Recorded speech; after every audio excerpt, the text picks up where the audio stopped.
Il y a quelques semaines, nous avons été invités par le recteur de la grande mosquée d'Alger, le Cheikh Al-Qassimi, à venir le rencontrer. Ça a été l'occasion de lui présenter nos travaux d'édition et les activités de la librairie en France. Il nous a parlé de son parcours personnel, il nous a donné des conseils et des orientations, et bien sûr, il a invoqué Allah Azzawajal en notre faveur afin donc que l'on soit béni là où on soit.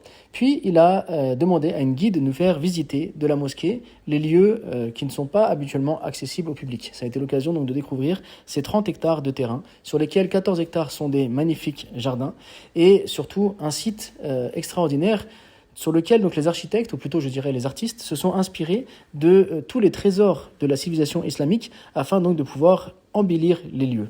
C'est ainsi donc que on peut voir l'influence de grands monuments, et on va les voir par la suite. Mais tout d'abord, voici la salle de réception, là où les invités donc sont accueillis lorsqu'ils arrivent dans la grande mosquée. Alors vous pouvez voir la beauté des lieux,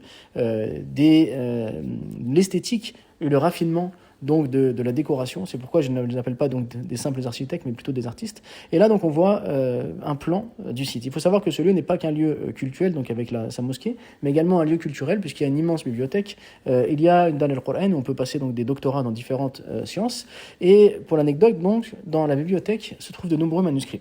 Des manuscrits de grande valeur, parce que par exemple, la nièce du Cheikh Abdelhamid ibn Badis, donc fondateur de l'association des ulama, a offert donc les livres qui appartenaient à son oncle. Et donc, ils sont consultables dans cette bibliothèque. Pour vous donner un exemple donc de type de manuscrits qui sont conservés sur place. Alors, lorsqu'on rentre dans la mosquée, là, tout le monde y a accès. On voit donc ce magnifique lustre. On voit ces tapis qui ont une signification particulière. J'avais déjà posté une vidéo à ce sujet et qui mettent en valeur donc la femme musulmane et qui représentent donc toutes les wilayas de l'Algérie.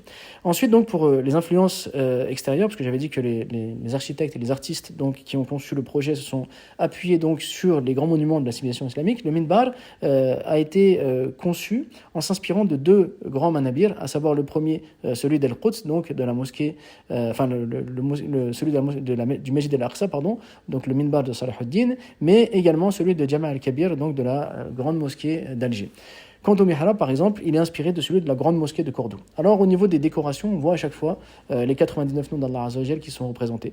L'attestation de foi donc, qui est régulièrement inscrite donc c'est les différents monuments qui composent le lieu, mais également des calligraphies, donc des sourates du Coran ou de certains versets coraniques, à savoir par exemple Ayat al-Kursi, al-Fatiha. Lorsqu'on voit la beauté des portes, des lustres et de l'architecture en général, on voit que rien n'a été négligé. Le moindre détail a été pensé et on est vraiment donc dans un style architectural de haut niveau, un raffinement et une esthétique énorme. Alors là, si vous regardez le dôme, vous voyez qu'il est inspiré donc du dôme du rocher à Jérusalem. Voilà, donc c'est vraiment, comme je vous le disais, tout a été pensé au détail près. Le site est composé de 30 hectares, comme je vous l'ai dit, avec donc le minaret qui est le plus grand au monde, 265 mètres. Et donc ces 30 hectares sont divisés donc avec des sites cultuels et culturels, mais il y a également, comme je vous l'ai dit, 14 hectares de jardins. Et dans ces jardins, il y a des oliviers qui ont été offerts par la Palestine afin donc de sceller l'amitié entre ces deux peuples, donc le peuple algérien et le peuple palestinien. Donc c'est toute une symbolique et ce sont des jardins qui sont vraiment merveilleux. Donc regardez, là on arrive à la plaque qui commémore cela, donc voilà, le jardin d'Al-Aqsa avec ces oliviers qui sont offerts par la Palestine.